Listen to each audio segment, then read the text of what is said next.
Bismillahirrahmanirrahim. Alhamdulillahirabbil alamin.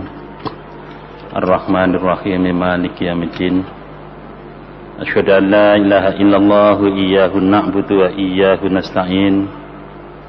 Wa asyhadu anna Muhammadan 'abduhu wa rasuluhu al-mab'uts rahmatan lil alamin. Allahumma shalli wa sallim ala Muhammad wa ala alihi wa ashabihi ajmain. Amma ba'd. Bapak-bapak jamaah salat maghrib yang dirahmati Allah, alhamdulillah senantiasa kita panjatkan puji syukur kehadirat Allah Subhanahu wa taala sebagai wujud kesadaran akan betapa besar nikmat Allah yang telah dikaruniakan kepada kita dalam hidup ini, baik nikmat lahir maupun batin.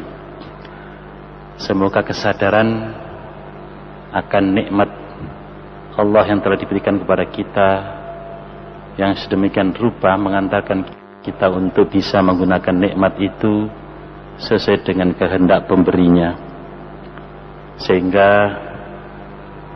dengan demikian wujud syukur kita kepada Allah Subhanahu wa taala merupakan wujud syukur yang sesungguhnya.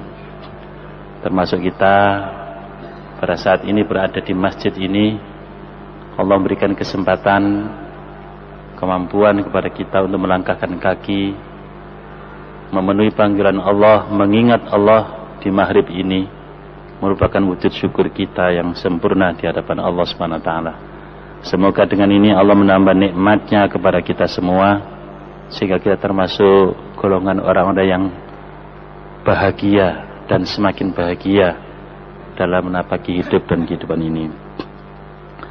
Bapak dan saudara sekalian, sebagai orang yang beriman, yang sadar bahwa hidup ini merupakan amanah dari Allah Subhanahu wa taala yang harus kita tunaikan, dan kita sebagai manusia yang beriman menyadari bahwa kita mendapatkan penghormatan, pemuliaan dari Allah Subhanahu wa taala karena dipercaya oleh Allah untuk memangku amanahnya di bumi ini.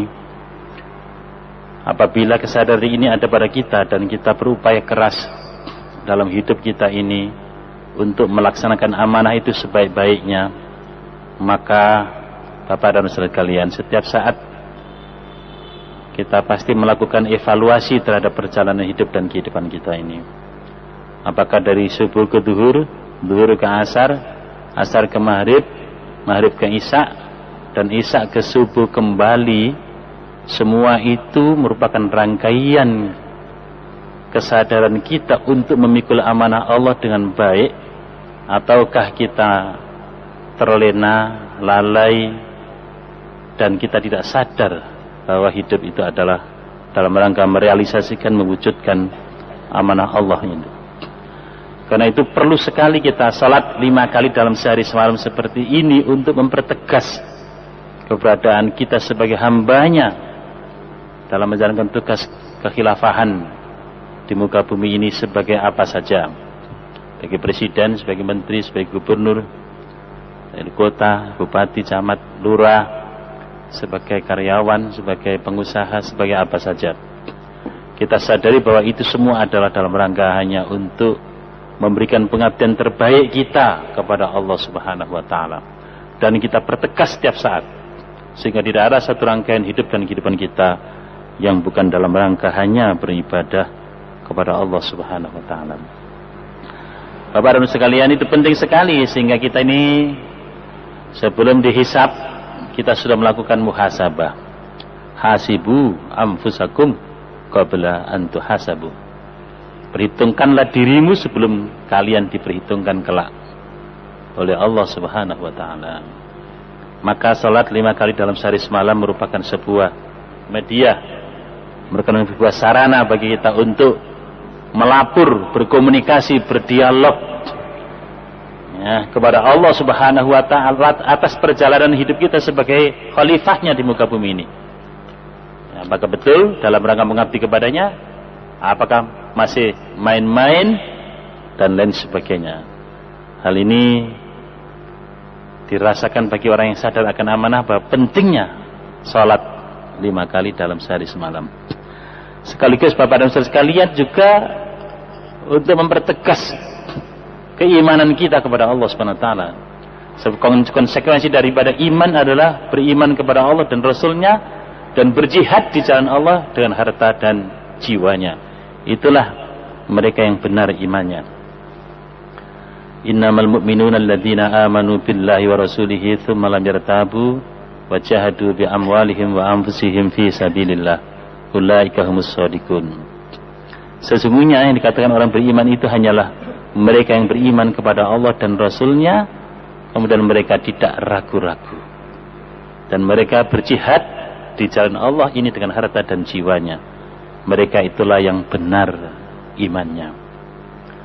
Minggu yang lalu kita telah sampaikan ya, bagaimana orang yang sudah bersyahadat itu syarat rukunnya syahadat membatalkan syahadat, kemudian penyakit daripada syahadat syirik. Ya, kita sampaikan selanjutnya ya, di samping orang yang mau menerima kalimat tauhid dengan benar dan sadar hidup ini memikul amanah Allah dengan baik, ada juga orang-orang yang ingkar kepada Allah, yaitu orang-orang kafir. Dan kemarin juga kita sudah sampaikan jenis-jenis kekafiran itu. Bapak dan sekalian, maka pada saat ini kami akan menyampaikan tentang orang-orang yang munafik, orang-orang munafik. Sebab di antara adanya dalam menerima amanah Allah Subhanahu wa taala ini ada orang yang beriman sehingga mereka yakin mengamalkan dan memperjuangkan dengan harta dan jiwanya. Ada yang mengingkari betul karena bermacam-macam alasan, dan ada juga yang menyatakan beriman tetapi sebenarnya adalah mengingkari.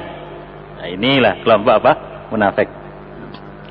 Jadi orang-orang munafik ini adalah orang-orang yang wa minan nasi may yaqulu amanna billahi wa bil yaumil akhir wa ma hum bimu'minin yukhadi'una Allah wal ladzina amanu wa ma yahda'una illa anfusahum wa ma yash'urun. Dan di antara manusia ini ada yang mengatakan kami telah beriman pada Allah dan hari kemudian, tapi sebenarnya mereka itu bukanlah orang-orang yang beriman. Mereka maunya menipu Allah, tapi sebenarnya mereka menipu diri mereka. Mereka maunya menipu Allah dan orang-orang beriman, tapi sebenarnya mereka menipu diri mereka sendiri, akan tetapi mereka tidak menyadarinya. Bapak dan saudara sekalian, orang-orang munafik ini banyak. Ya, orang-orang munafik itu adalah orang-orang yang menampakkan keimanannya, keislamannya, tapi menyembunyikan kekafirannya. Ya, menyembunyikan kekafirannya.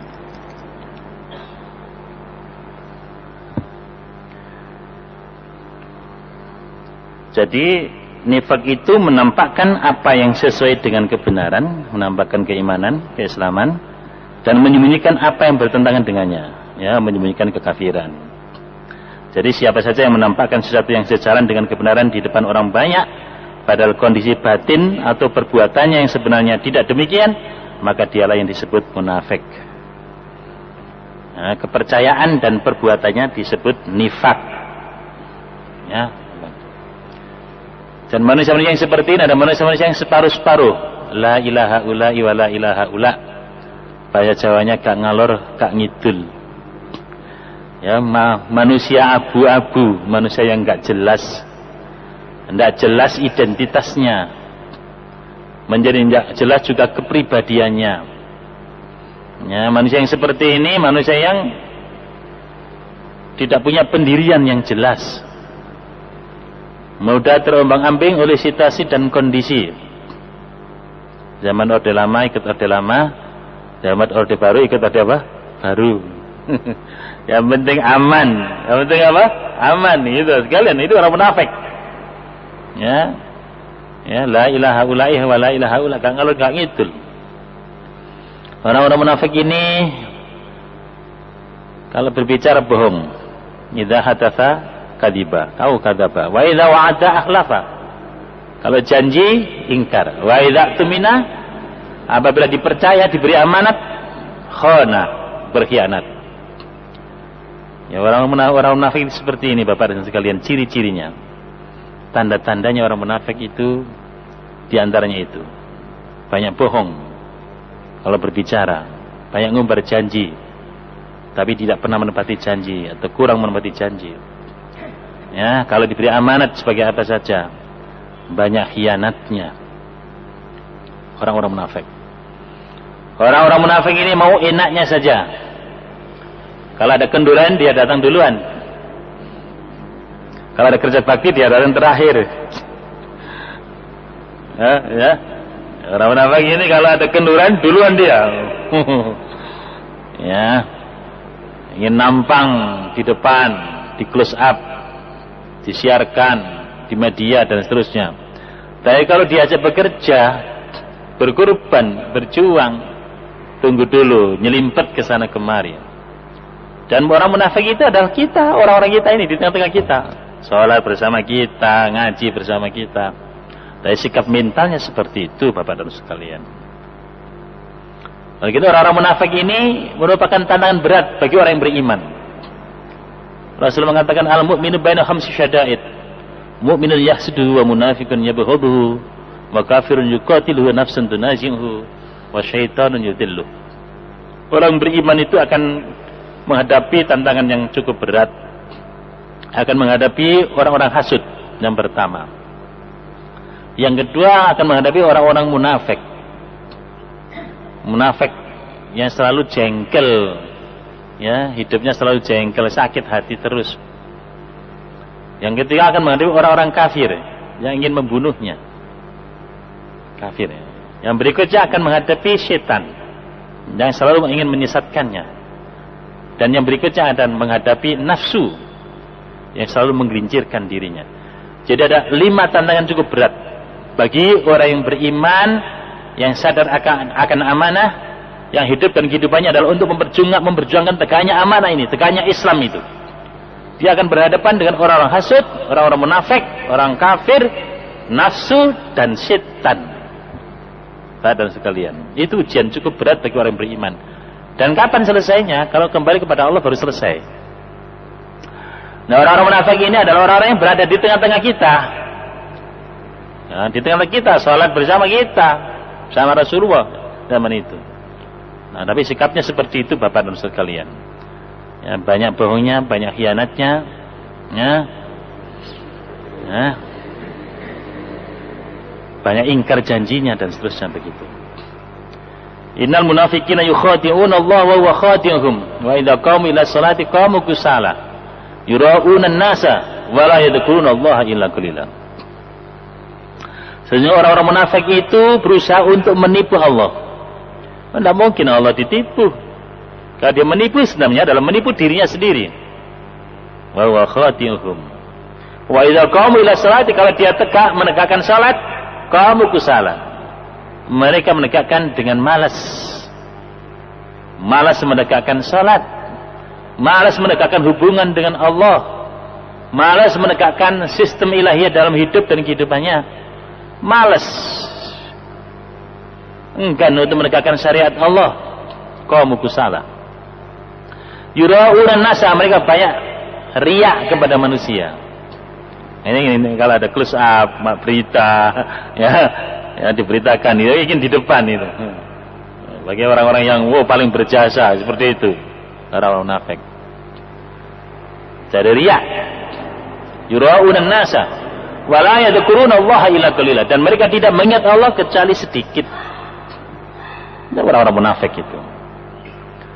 Nah, inilah Bapak sekalian berbahagia. Ternyata dalam kehidupan kita, kehidupan umat manusia ini tidak terlepas adanya orang-orang munafik seperti ini. Ya, khususnya di dalam menapaki perjalanan iman untuk memikul amanah Allah Islam dalam hidup dan kehidupan ini. Maka orang-orang munafik ini selalu ngericui, selalu ngerepoti, ya, selalu ganggu. Ya. Bapak dan saudara sekalian, karena itu orang-orang munafik ini adalah racun, ya, racun, penyakit. Penyakit racun dalam tubuh umat Islam. Dan mereka itu menyebarkan racun. Di antara racun yang disebarkan adalah menghilangkan kepercayaan terhadap para sahabat Rasulullah sallallahu alaihi wasallam, yang merupakan pembawa risalah Islam yang jujur dan adil. Jadi orang munafik itu bagaimana merusak, mencitrakan, membuat image negatif terhadap sahabat-sahabat Rasulullah. Ya, itu ya. Para sahabat Rasul itu adalah orang-orang yang mendapatkan keridhaan dari Allah Subhanahu wa taala. Yang kedua, merusak validitas sumber-sumber Islam yang asli, yaitu Al-Qur'an dan As-Sunnah. Serta metode penerimaan ajaran Islam yang benar dari kedua sumber tersebut. Orang-orang munafik ini ya, suka merusak, ya, membuat kabur, ya, tentang Al-Quran, tentang As-Sunnah. Bagaimana manusia-manusia ini dijauhkan dari Al-Quran dan As-Sunnah? Caranya macam-macam, ya, dengan segala macam cara. Ya. Begitu pula bagaimana dalam memahami Al-Quran dan As-Sunnah itu bagaimana dibelokkan dengan pandangan-pandangan yang mereka ciptakan. Apakah dengan paham-paham tradisionalisme, dengan paham-paham kebangsaan, dengan dengan pandangan-pandangan global, ya, pemahaman-pemahaman global seperti liberalisme dan lain sebagainya, itu dijadikan sebagai kacamata untuk memandang Islam. Biarlah Islam itu ada, tetapi cara memahami Islam itu sesuai dengan selera dirinya, selera nafsunya, selera sukunya, selera kelompoknya, selera golongannya, selera partainya, selera bangsanya, yuk, ya, selera pemahaman-pemahaman yang lain yang diciptakan sedemikian rupa sehingga terjadi konflik antar umat Islam itu sendiri. Kenapa? Cara memahaminya dengan cara pemahaman yang apa? Salah. Tidak berdasarkan pemahaman yang dituntunkan oleh Allah dan Rasulnya. 15 abad yang silam. Dan ini sekarang banyak Bapak dan Saudara kalian. Orang munafik ini mau macam-macam sekarang ini. Dalam menafsirkan Al-Quran itu sesuai dengan selera perutnya. Sesuai dengan selera apa? Perutnya. Ya. Jadi dia memahami Al-Quran tidak sesuai dengan pemahaman menurut Allah dan Rasulnya, tidak. Tapi memahami Al-Quran dan As-Sunnah menurut pemahamannya sendiri-sendiri. Tuh. Sehingga ada Islam ini, Islam itu dia buat Islam liberal, Islam tradisional, Islam Indonesia, Islam itu, Islam ini dan sebagainya. Lah ini yang merusak validitas sumber-sumber Islam yang asli, yaitu Al-Quran dan As-Sunnah, ya, menurut Allah dan Rasulnya, menurut pemahaman Ahlus Sunnah wal Jamaah. Tidak seperti itu. Ketika menghancurkan agama Islam, baik secara parsial maupun secara keseluruhan, jadi orang munafik ini berusaha untuk merusak Islam itu dari dalam. Orang-orang munafik ini biasanya menjadi perantara, mediator bagi orang-orang kafir untuk menghancurkan, merusak orang-orang mukmin yang sadar akan amanah, ya, yang menghadapi mujahid-mujahid Islam. Jadi orang Islam itu diadu domba oleh orang yang ngaku Islam sendiri.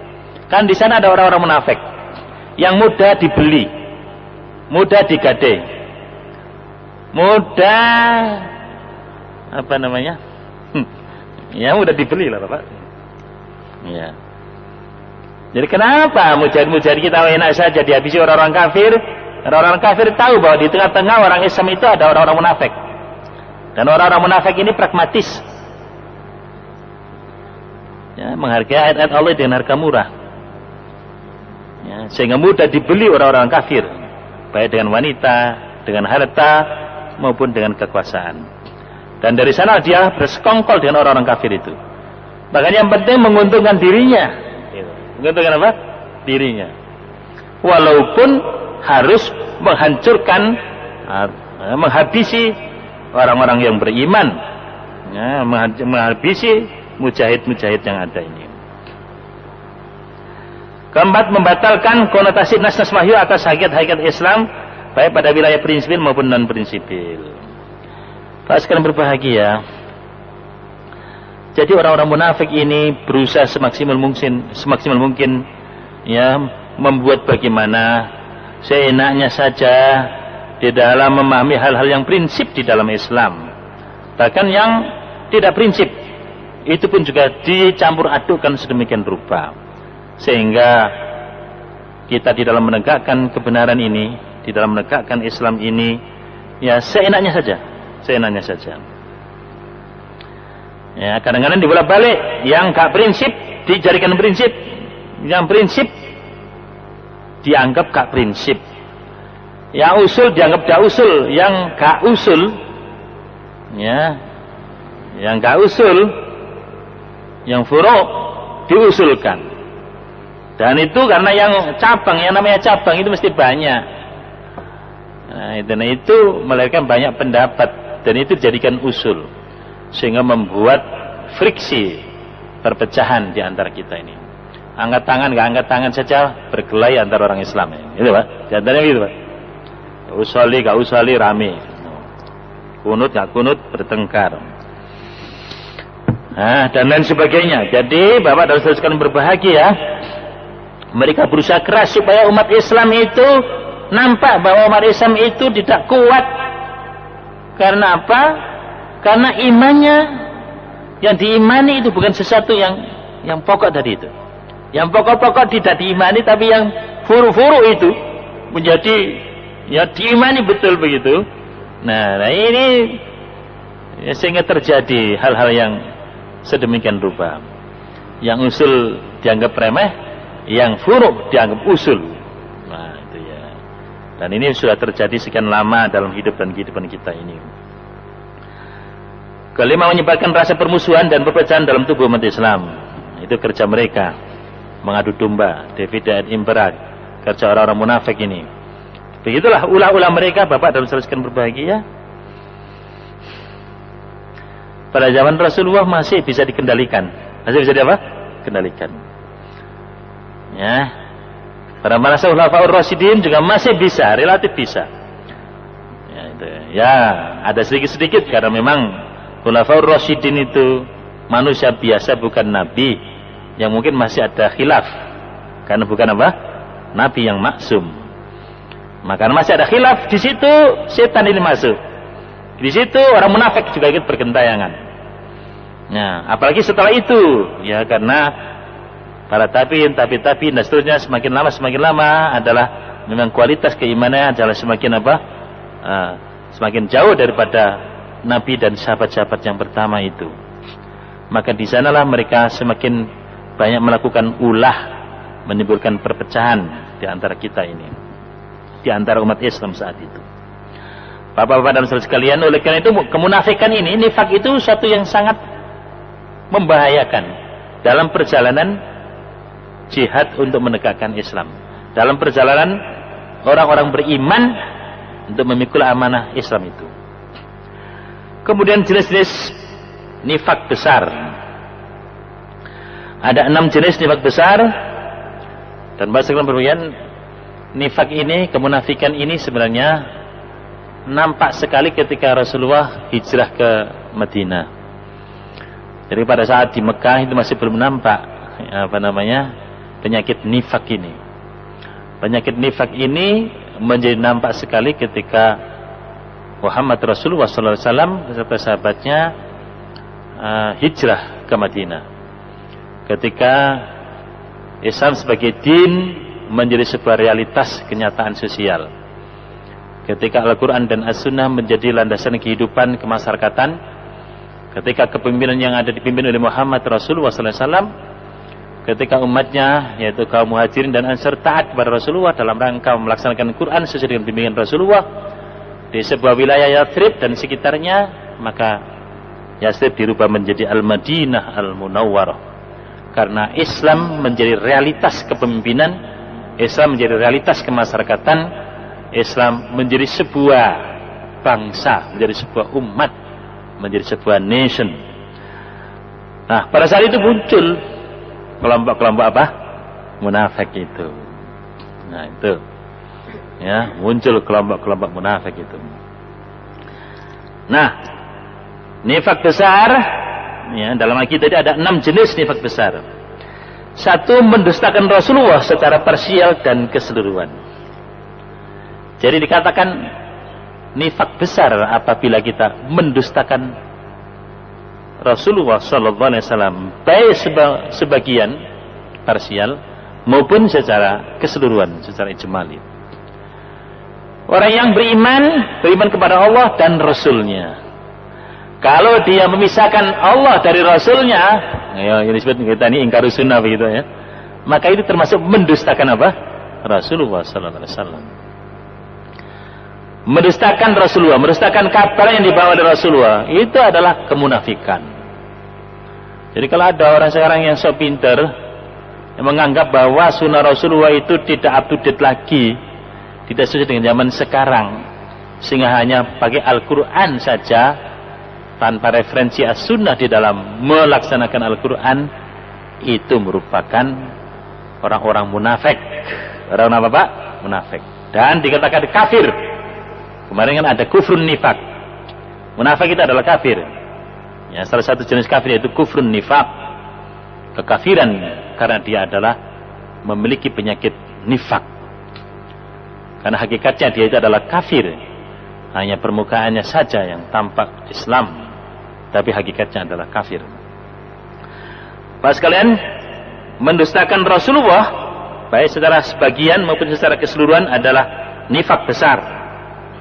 Yang kedua, mendustakan sebagian ajaran yang dibawa oleh Rasulullah, sebagian saja munafik, apalagi secara apa? Keseluruhan, seperti ingkar sunnah tadi itu. Jadi Muhammad adalah Nabi dan Rasul. Kalau kita tidak mengakui, kita dustakan dia akan keberadaannya sebagai Nabi dan Rasul, ya, yang sah, maka kita adalah munafik. Kemudian apa yang dibawa oleh Rasulullah? Sunnah Rasulullah. Kalau kita mengingkari, mendustakan sunnah Rasulullah SAW, maka kita disebut juga munafik dengan nifak besar. Yang ketiga adalah membenci Rasulullah Muhammad SAW. Bapak dan saudara kalian, karena Allah mencintai Rasulullah, kita harus mencintai Rasulullah. Siapa yang tidak mencintai Rasulullah, maka dia termasuk dijangkiti penyakit nifak. Dan nifaknya adalah nifak besar, bukan nifak kecil. Karena itu maka seluruh sunnah Rasulullah SAW harus kita cintai sebagai wujud kecintaan kita kepada Allah Subhanahu wa taala. Ya, qul in kuntum tuhibbunallaha fattabi'uni yuhibbukumullah. Bapak dan Saudara, kalau kita ini mencintai Allah, maka ikutilah aku, kata Nabi. Niscaya Allah akan mencintai kalian. Bapak-bapak dan saudara yang kami hormati, jadi tidak mungkin orang yang sudah bersyahadat dengan kalimat la ilaha illallah tidak dilanjutkan dengan syahadat Muhammad Rasulullah.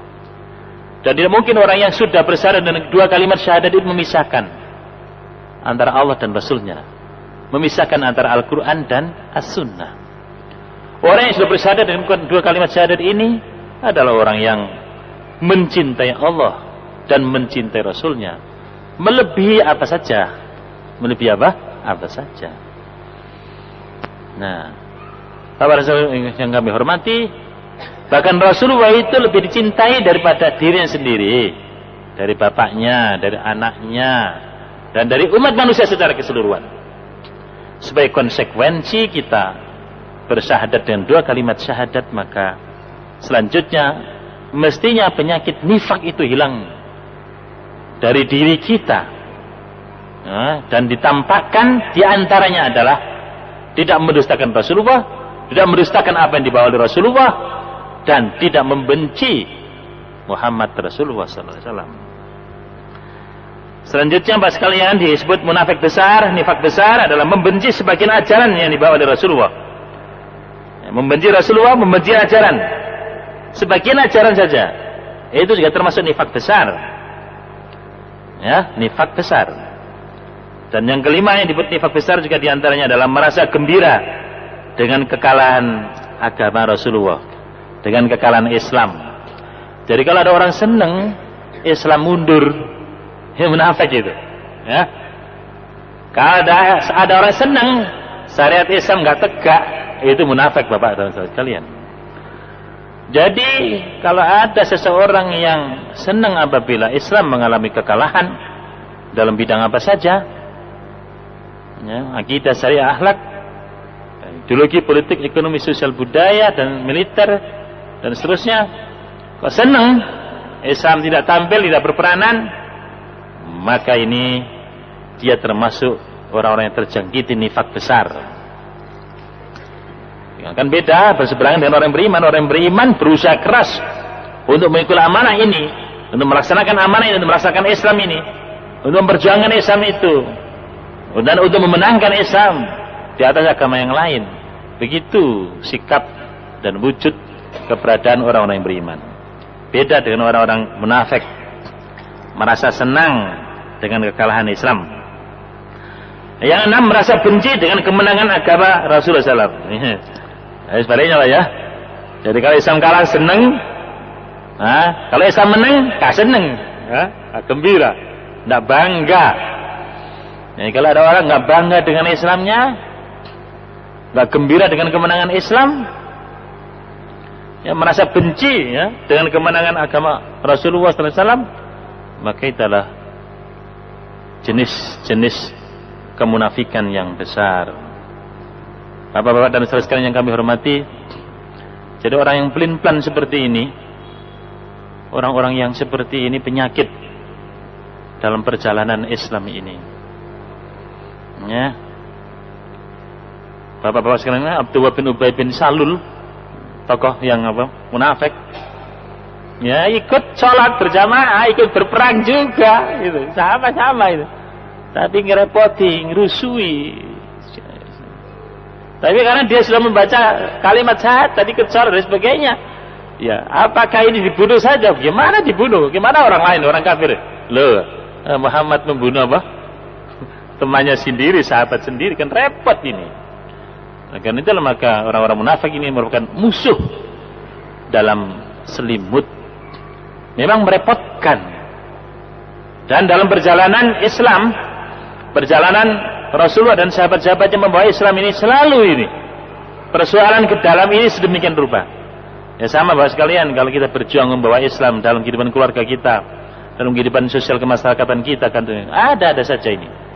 Ya pasti di sana ada sikap-sikap kemunafikan, penyakit nifak itu yang menjangkiti orang-orang yang ada di sekitar kita, yang bersama-sama kita ini. Dan Nabi bisa lepas dari itu, dan memang itu mereka sudah titah, ya ketetapan Allah Subhanahu Wa Taala untuk menguji ya, perjalanan amanah ini, perjalanan iman itu. Dan disitulah sebenarnya letaknya nilai pengorbanan dan nilai perjuangan.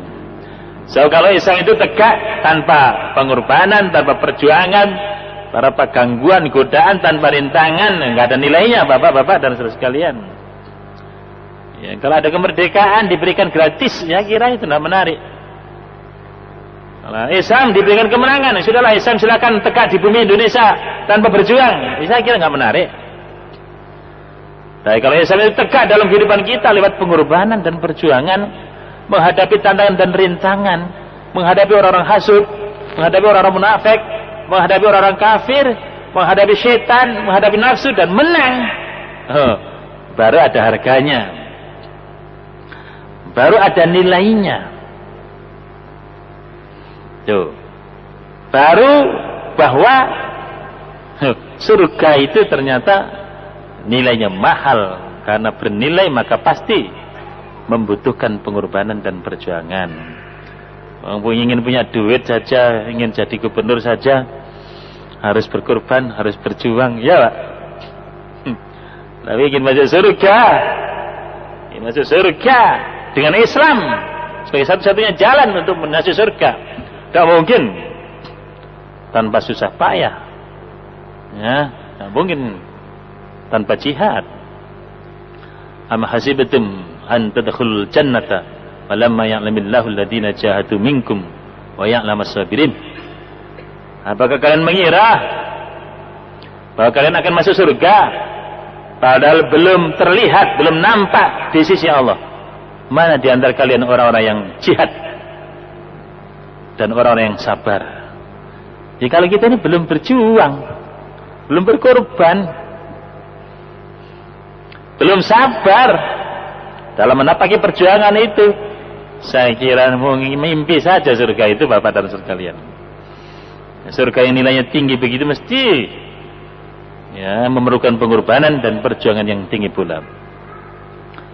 Am hasibtum an tadkhulul jannah walamma ya'tikum mathalul ladzina khalau min qablikum masatumul ba'sa wal dharra wa zulzilu hatta yaqula ar-rasul wal ladzina amanu ma'ah mata nasrullah ala inna nasrullahi qarib.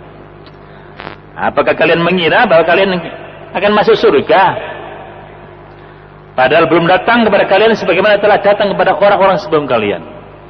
Mereka ditimpa dengan malapetaka kesengsaraan dan mereka mendapatkan guncangan sedemikian rupa sehingga Rasul saja beserta orang yang beriman sampai mengatakan mata nasrullah, kapankah pertolongan Allah datang?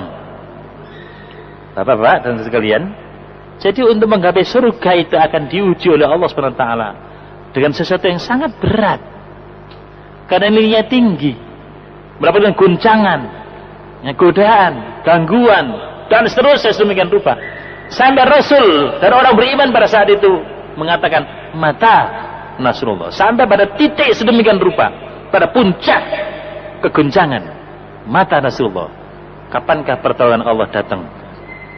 Ala, ingatlah, inna nasrullahi qarib, sesungguhnya pertolongan Allah itu amat dekat. Bapak-bapak dan saudara sekalian, jadi untuk mendapatkan surga,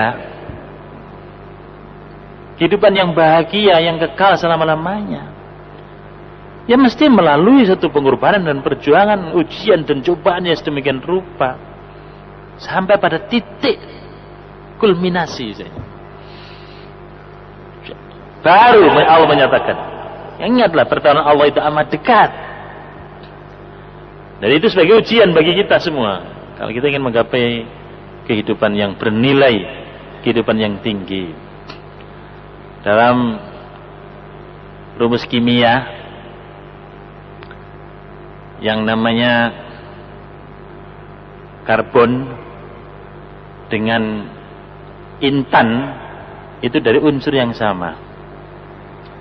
Intan dan karbon itu unsurnya sama. Bedanya tingkat tekanannya yang berbeda. Yang mendapatkan tekanan yang sangat berat dan kuat dalam waktu yang lama, itu menjadi intan. Yang tidak mendapatkan tekanan, itu jadi karbon. Jadi Bapak dan Saudara sekalian, kalau kita ini sudah memahami kebenaran tauhid la ilaha illallah, dan kita sudah berjanji lewat syahadatan itu, maka hidup kita ada dalam rangka menegakkan, mengibarkan kalimat tersebut. Seluruh pemikiran kita, kegiatan kita, pengorbanan kita, perjuangan kita adalah dalam rangka mendemonstrasikan, memperagakan, mewujudkan, menegakkan la ilaha illallah itu. Itu namanya syahadat. Namanya syahadat, menyatakan kapan saja, di mana saja, dalam keadaan apa saja, dengan rintangan, godaan dan gangguan yang bagaimanapun juga, ya, bersyahadat itu seperti itu. Jadi orang yang beriman tidak mau mundur, karena ini adalah ikatan yang sangat mahal, ikatan yang tidak mungkin dilepaskan hanya karena harta, hanya karena wanita, hanya karena kedudukan, hanya karena nyawa. Itu sekalian. Jadi kalau kita sudah bersyahadat, nggak akan main-main. Kita akan siap berkorban, siap berjuang, kita siap menghadapi tantangan, rintangan, hatta nyawa siap. Coba, harga nyawa hanya bisa dibeli dengan kalimat la ilaha illallah itu. Dan nyawa memang untuk itu, dia hidup untuk itu, mati untuk itu. Dan itulah yang kita nyatakan, inna salati wa nusuki wa mahyaya wa mamati lillahi rabbil alamin la syarikalah wa bidzalika umirtu wa ana minal muslimin. Bapak-bapak dan saudara sekalian yang kami hormati, maka orang yang sudah bersyahadat dengan benar, ya, tidak ingin terjangkiti penyakit plin-plan, menjadi kelompok manusia yang gak jelas, la ilaha ulai wa la ilaha ulah, gak ngalor gak ngidul. Dikatakan beriman, ya gak beriman, dikatakan kafir, kok ya ikut. Jelas, tapi gak jelas perjuangannya, kayak buglon. Hingga ketika berada di tempat merah, ketika merah berkuasa ikut merah, ketika hijau berkuasa ikut hijau, ketika kuning berkuasa ikut kuning. Yang penting aman, makan, punya kedudukan. Manusia yang tidak punya prinsip seperti ini ada manusia yang tidak memiliki iman, sehingga tidak memiliki kejelasan, sehingga gak jelas identitasnya, gak jelas kepribadiannya. Ya, karena bunglon seperti itu Bapak dan sekalian. Bapak yang kami hormati, maka orang yang beriman itu jelas berpihak kepada Allah dan Rasulnya. Ini walaknya jelas. Gitu nanti besok kita akan sampaikan tentang walak. Ya, walaknya jelas. Baroknya juga jelas. Orang beriman itu jelas siapa musuhnya, siapa temannya, itu jelas. Sehingga dalam pertandingan hidup itu jelas. Oh, nah gitu sekalian. Mana yang berpihak kepada Allah dan Rasulnya, mana yang melawan Allah dan Rasulnya, menjadi musuh bebuyutan. Kalau tidak jelas seperti itu, maka kita nggak jelas apa yang diperjuangkan, nggak jelas kita di pihak mana. Nah itu yang nggak jelas-jelas itulah kelompok apa? Munafik. Na'udzubillah min dzalik. Saya kira demikian Bapak-bapak dan sekalian, taklim kita dalam kesempatan ini mudah-mudahan kita terlepas dari penyakit nifak, sehingga kita tergolong orang-orang yang beriman, yang jelas akan keberadaan diri kita sebagai orang-orang yang loyal kepada Allah dan Rasulnya, yang cinta kepada Allah dan Rasulnya, dan kita adalah orang-orang yang serius di dalam memikul amanah Allah dalam kehidupan ini, yaitu membumikan Islam ini, membumikan Al-Quran sesuai dengan sunnah Rasulullah SAW. Mari kita sudahi dengan doa kafaratul majelis. Subhanakallahumma bihamdika asyhadu an la ilaha illa anta astaghfiruka wa atubu ilaik. Walhamdulillahirabbil alamin. Wassalamualaikum warahmatullahi wabarakatuh.